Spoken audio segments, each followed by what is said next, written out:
சேலம் மாவட்டம் மல்லூர் பேரூராட்சி தலைவராக உள்ள வேங்கை ஐயனார் தயாரித்து நடித்து வெளியாகியுள்ள படத்தை காண கிராம மக்கள் கூட்டம் கூட்டமாக திரையரங்கிற்கு சென்று உள்ளனர். அந்த காட்சிகளை பார்க்கலாம்.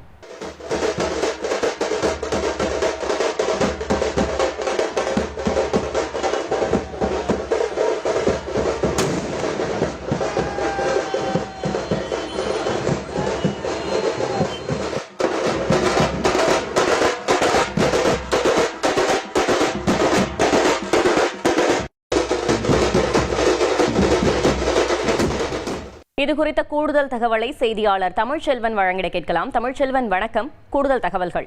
சேலம் மல்லூர் பேரூராட்சி தலைவராக கடந்த 25 ஆண்டுகளுக்கு மேலாக வேங்கை ஐயனார் என்பவர் பணியாற்றி வருகிறார்.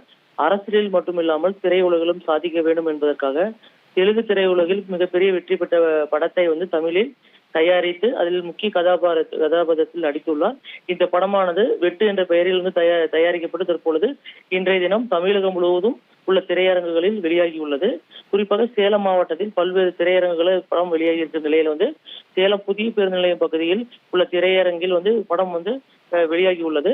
இந்த நிலையில் திரைப்படத்தை காண்பதற்காக மல்லூர் பகுதியில் இருக்கும் ஏராளமான பொதுமக்கள், அந்த பகுதி இளைஞர்கள் உட்பட அனைவரும் ஒன்று திரண்டு திரையரங்குகளுக்கு ஊர்வலமாக வந்ததால் பரபரப்பான ஒரு காட்சியாக காணப்பட்டது. குறிப்பாக ஒரு பெரிய நடிகரின் திரைப்படத்தை பார்ப்பதற்கு வருவது போன்று அதிக அளவில் மக்கள் கூட்டம் திரையரங்குக்கு முன்பாக காட்சியளித்தது. ஊர் தலைவரின் படத்தை பார்க்க வேண்டும் என்பதற்காக கிராம மக்கள் திருவிழா போல குடும்பத்தினருடன் கூட்டமாக திரையரங்கத்திற்கு வருகை தந்தார்கள். சாரை தப்பட்டை அடித்தும் பட்டாசுகள் வெடித்து அதே போன்று பால் அபிஷேகம் செய்து திரையரங்கு முன்பாக திருவிழா போல் இந்த படத்தை கொண்டாடி தீர்த்தனர். குறிப்பாக இந்த படத்தை காண்பதற்காக கிராம மக்கள் கூட்டம் திரையரங்கு முன்பாக அலைமோதி காட்சியளித்தது.